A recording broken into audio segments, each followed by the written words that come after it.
Pria itu hanya mengirim paket. Namun tanpa sengaja ia memicu sistem keamanan tertinggi perusahaan. Karena takut pesanan akan terlambat. Agar tidak didenda, dia hanya bisa berusaha sekuat tenaga untuk masuk. Asal lengah sedikit saja, nyawanya bisa melayang. Untungnya, dia berhasil melewati sistem keamanan. Saat pria itu membuka pintu ruang rapat di lantai atas, wakil presiden terkejut dan terbelalak. Harus diketahui, hari ini dia berusaha agar wanita itu bisa dipecat dengan lancar. Di seluruh gedung perusahaan dipasangi sistem keamanan tertinggi. Tidak disangka, dia malah ditembus oleh seorang kurir kecil. Namun pria itu tidak punya waktu untuk memperhatikannya. Dengan cepat ia menemui wanita direktur penerima, dan memintanya untuk menandatangani paket.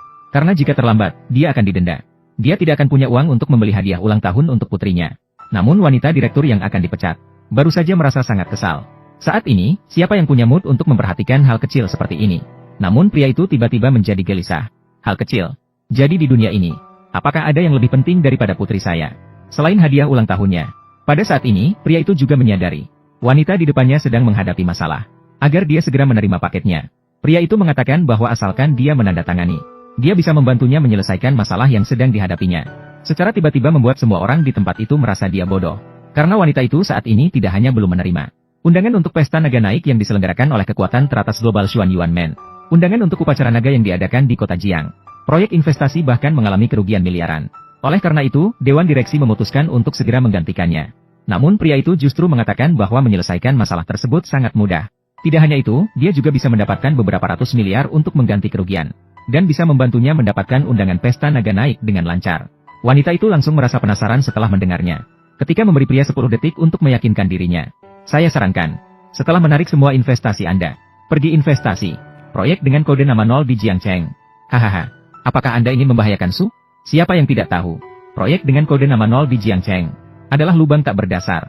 Meskipun seluruh uang grup diinvestasikan, itu tidak akan cukup. Risiko seringkali datang dengan peluang. Misu, pikirkanlah. Gerbang Xuan Yuan ini baru saja menetap di Jiangcheng. Dia pasti akan memperhatikan keuangan Jiangcheng. Paling lambat besok, dia pasti akan menginvestasikan dana besar, menghidupkan kembali yang mengalami kerugian besar. Proyek dengan kode nama. Selama Anda percaya padaku, saat itu tiba, tidak hanya akan mendapatkan kembali kerugian, dan akan tunduk pada perhatian pada gerbang Xuan Yuan. Mendapatkan dua keuntungan. Mengapa saya harus percaya padamu? Jadi kamu tidak punya pilihan. Lebih baik percayalah padaku. Berani mencoba. Direktur, dia hanya seorang pengantar. Dia tidak mengerti keuangan dan ekonomi. Dia benar. Saya tidak punya pilihan lain. Lanjutkan perintah. Tarik semua investasi sebelumnya. Alihkan investasi ke proyek 0 di Jiangcheng. Pria licik ini pasti senang sekali sekarang. Rasanya wanita itu percaya pada perkataan pria. Sama saja dengan bunuh diri perlahan. Lalu dia dengan sinis mengolok-olok pria itu. Setelah duduk di kursi ketua dewan, memberikan gaji bulanan 3.000 kepada pria itu. Untuk menjadi penjaga keamanan di perusahaannya. Saya tidak akan mempekerjakan anjing sebagai penjaga keamanan. Tidak disangka berhasil membuat wanita itu menerima paket kiriman dengan susah payah. Menghindari denda karena keterlambatan. Tidak disangka, begitu keluar pintu, dia menerima telepon dari lokasi konstruksi. Maka dia segera bergegas ke lokasi. Ternyata melihat semua rekan kerja dipukuli dan terluka parah. Namun dari mulut rekan kerja, dia mengetahui. Pewaris kaya mengeluhkan kemajuan proyek mereka yang lambat. Setelah memukul mereka, dia bahkan ingin menahan seluruh gaji mereka. Bahkan membuat mereka harus merasa puas sebelum dibayar. Kericuhan di luar seketika membuat pewaris kaya itu marah. Dia keluar dari mobil dengan wajah muram. Tanpa disadari, istrinya juga turun dari mobil. Chu Mengyao, kamu dengan orang bernama Yao itu. Apa yang kamu lakukan di dalam mobil? Aku. Apa yang Mengyao dan aku lakukan di dalam? Harus aku jelaskan padamu? Dan juga, ada satu hal yang bisa kukatakan padamu. Istrimu benar-benar licik. Kamu mencari mati. Berhenti. Hingga saat ini, barulah pria tahu bahwa istrinya telah mengkhianatinya. Namun wanita melihat suaminya mengetahui. Maka dia malas berpura-pura. Kemudian dia berkata dengan jujur. Dia sudah muak. Kamu kurir miskin yang hina. Sedangkan pewaris kaya membantunya mendapatkan investasi puluhan miliar di Xuan Yuan Men. Kemudian dia mengeluarkan perjanjian perceraian yang selalu dibawanya. Melihat wajah jelek istrinya, pria itu tanpa ragu menandatangani perjanjian perceraian. Sambil mengucapkan ancaman, investasi puluhan miliar Yuan Men tidak perlu bermimpi lagi. Namun sang istri menganggapnya lemah dan marah. Tanpa dia sadari, kurir yang telah bersamanya selama 5 tahun. Sebenarnya adalah Kaisar Xuan, tuan pintu Xuan Men yang dia kagumi. Karena kekuatannya yang terlalu kuat pada masa lalu. Dalam kebosanan, dia tanpa sengaja minum darah naga yang ganas. Tanpa kendali, dirinya memaksa untuk menghabiskan malam yang indah dengan sang istri. Dan melahirkan seorang anak perempuan yang ceria dan imut. Namun, kemarin dia menemukan tongkat naga sungguhan muncul kembali. Maka dia bersiap untuk mengadakan pesta ulang tahun putrinya di hotel mewah di kota Jiang. Untuk merayakan ulang tahun putrinya, sambil secara terbuka mengungkapkan identitasnya kembali ke dunia luar. Dan di sisi lain saat ini, seorang sekretaris wanita yang percaya pada perkataan pria, menerima kabar baik dari sekretaris wanita, memberitahunya bahwa kali ini tidak hanya mendapatkan kembali kerugian sebelumnya. Dia masih terkait dengan Xuan Yuanmen. Dia segera berpikir, kurir kecil yang memberinya saran. Dia bukan orang biasa, namun dia mengetahuinya dari sekretaris. Pria itu hanya menantu Chu dari perusahaan kelas 3, dan dia tidak disukai oleh keluarga mereka. Bahkan istrinya juga menganggapnya sebagai aib. Tidak mengenali permata. Tidak heran Chu selama bertahun-tahun selalu berada mengambang di perusahaan kelas 3. Direktur, apakah Anda terlalu memandang Ye Xuan ini? Kode 0 kali ini. Mungkin dia hanya keberuntungan buta bertemu tikus mati. Dia tidak sama seperti yang kita bayangkan. Begitu sederhana. Kamu pergi berikan putrinya. Persiapkan hadiah ulang tahun. Saya akan bertemu dengannya sendiri. Ya. Tunggu. Baru-baru ini, apakah ada berita tentang putri saya? Tidak ada. 6 tahun. Saya belum menemukannya. Di lengan, gadis dengan tanda lahir bunga plum. Mungkin putri Anda sudah. Kamu keluar dulu. Aku ingin sendiri sebentar.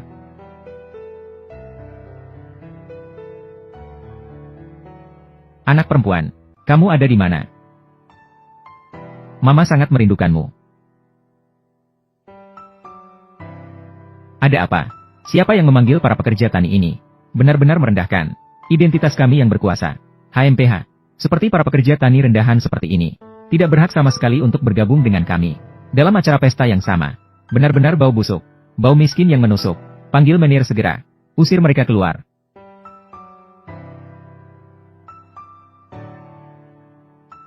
Nona Chu sudah datang. Selamat kepada Nona Chu. Telah mendapat perhatian dari Xuan Yuanmen. Selamat kepada Nona Chu. Tidak hanya mendapatkan harta senilai 10 miliar. Bukan hanya wakil Xuan Yuanmen. Bahkan menyewa seluruh hotel untuk mengadakan pesta ulang tahun untuk putri Anda. Apa ini? Apakah Anda tahu Dewi Nishang? Bukan hanya wakil kepala Xuan Yuanmen, juga peringkat kedua di daftar Dewa Perang Global. Pahlawan tak tertandingi kedua. Dan juga, saat ini dia sedang menuju pesta. Apa? Dewi Nishang juga akan datang. Bukan hanya Dewi Nishang. Apakah Anda melihat tahta naga di atas? Pilar naga muncul, Kaisar Xuan hadir. Malam ini, hari ini adalah hari munculnya pilar naga sejati. Nona Chu, pemimpin gerbang Xuan Yuan, Kaisar Xuan. Malam ini dia akan datang langsung ke lokasi. Dan dia akan memberikan 10 miliar kepada Anda. Ini adalah kehormatan besar. Meng Yao, Kaisar Xuan di atas segalanya. Jika kita bisa menjalin hubungan dengannya, kita, keluarga Chu, akan melonjak ke puncak. Jika kita bisa. Yao Xiao. Ya. Apakah Kaisar Xuan benar-benar akan datang malam ini? Tentu saja. Saat ini, keluarga Yao saya sangat dihargai oleh gerbang Xuan Yuan. Kaisar Xuan sangat mendukung saya. Dia berniat melatih saya sebagai penggantinya untuk mengurus urusan di kota Jiang, bahkan di seluruh Dacia. Siapa bilang Kaisar Xuan akan melatihmu sebagai penggantinya? Kamu Xuan, kamu mau apa? Ayah. Kamu Ro, kamu Xuan. Siapa yang membiarkan sampah ini datang? Pesta ulang tahun hari ini. Ini saya yang menguruskan untuk tuan-tuan. Mengapa saya tidak bisa datang? Kamu juga berhak. Nyonya Nishang jelas melihat wajahku atas nama gerbang Xuan Yuan mengadakan pesta ini, memberikan dana 10 miliar kepada Meng Yao. Kamu sampah. Aku akan menghancurkan keluarga Chu. Menggunakan keluarga Chu saja sudah cukup. Berani sekali datang ke sini, mencuri kredit Yao Xiao. Kamu Xuan, jangan mencari masalah di sini. Pesta yang dihadiri oleh orang-orang terkenal. Kamu tidak berhak hadir. Pergi sekarang juga. Chu Meng Yao, lebih baik kamu menahan diri. Sikap sombongmu. Saya bisa mengadakan pesta ini dan mengambil kembali segala yang dimiliki oleh keluarga Chu. Kamu pikir kamu siapa? Ah, hanya anjing yang dipelihara oleh keluarga Chu. Hanya menantu yang tidak berguna. Berani melawan tuannya. Membalikan gigitan pada tuannya, bukan? Siapa aku? Kamu akan tahu nanti. Tapi saat itu tiba, yaitu keluarga Zhoumu. Tujuan kehancuran. Dengarkan baik-baik, keluarga Zhouku sekarang memiliki wakil ketua gerbang Xuan Yuan. Tuan Nishang melindungi. Jangan bicara begitu, sampah ini. Meskipun dia adalah putra mahkota dari Jing, yang turun, harus berlutut di hadapanku sekarang. Mungkin kamu tidak tahu. Tuan Nishang yang kamu sebutkan, harus memperhatikan perasaanku juga. Berani mencemarkan nama Tuan Nishang. Meng Yao, jangan salahkan aku jika tidak memberi peringatan. Jika membuat Tuan Nishang marah, adalah wakil kedua dari Xuan Yuanmen. Memegang kekuasaan hidup dan mati di dunia. Posisinya hanya di bawah Kaisar Xuan. Jika membuatnya marah, jangan bicara tentang 10 miliar. Keluarga Chu akan dihancurkan besok.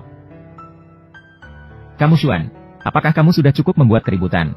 Jika menyakiti Nyonya Nishang, aku tidak akan bisa mendapatkan 1 miliar Xuan Yuanmen. Aku belum selesai denganmu. Aku menasihatimu untuk tidak bermimpi tinggi. Aku sudah bilang, 10 miliar ini, kamu tidak akan mendapatkannya sedikit pun. Omong kosong, Meng Yao. Sampah ini, pasti karena kamu bercerai dengannya. Dan dia cemburu padamu. Dapatkan rasa hormat dari Xuan Yuanmen. Jadi kamu membawa dendam di hati. Kamu sengaja datang ke sini untuk membuat keributan. Kamu Xuan, aku benar-benar salah melihatmu. Kamu hanyalah seorang manusia keji. Datang ke sini. Bukankah kamu hanya ingin uang? Di sini ada 1 juta. Anggap saja aku kasihan padamu. Pergi. Kamu bisa hidup seumur hidup dengan 1 juta ini. Kamu bisa hidup seumur hidup dengan 1 juta ini. Bahkan dengan bekerja keras pun tidak akan bisa menghasilkan. Kenapa tidak segera berlutut dan mengambilnya? Selembar kertas bekas. Aku bahkan tidak tertarik. Sampah. Kamu masih merasa 1 juta ini sedikit? 1 juta. Memang terlalu sedikit. Tuan Ye, asalkan kamu mau pergi bersamaku. Aku akan memberikanmu 1 miliar setiap tahun. Memberikanmu 1 miliar. Nona Su kembali. Mengapa kamu datang? Katanya hari ini adalah ulang tahun putri Tuan Ye. Hari ulang tahun putri Tuan Ye. Aku datang untuk memberinya hadiah. Jika anak perempuanku masih hidup, dia seharusnya seumur itu juga. Kamu dipanggil tuan-tuan. Sungguh lucu. Ini untukmu. Diberikan padamu. Ayah. Terima kasih, Bibi. Panggil aku apa, Bibi? Panggil aku kakak. Aku mendengarkan ayahku. Terima kasih, Bibi.